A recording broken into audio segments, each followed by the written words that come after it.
রবিবার দিন আমি শ্যামসুন্দরী মায়ের মন্দিরে গিয়েছিলাম। তো এর আগেও আমি গেছি, কিন্তু সেদিন দেখে সত্যিই খুব অবাক হয়ে গিয়েছি।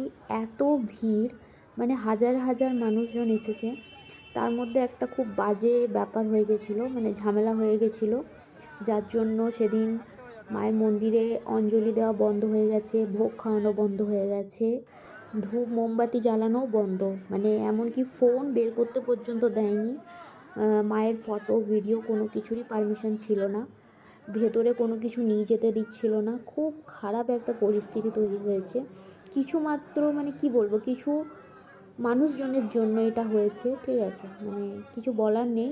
কারণ ঠাকুরের জায়গাতে এসেও এরকম একটা জিনিস দেখতে হবে, এমন একটা সমস্যার সম্মুখীন হতে হবে, এটা ভাবতে পারিনি। তো যাই হোক, কোনো মতে মাকে শুধু দর্শন করতে পেরেছি, ফটো ভিডিও নিতে পারিনি, কারণ ফোন অ্যালাউ একদমই ছিল না, তাই করার কিছুই নেই।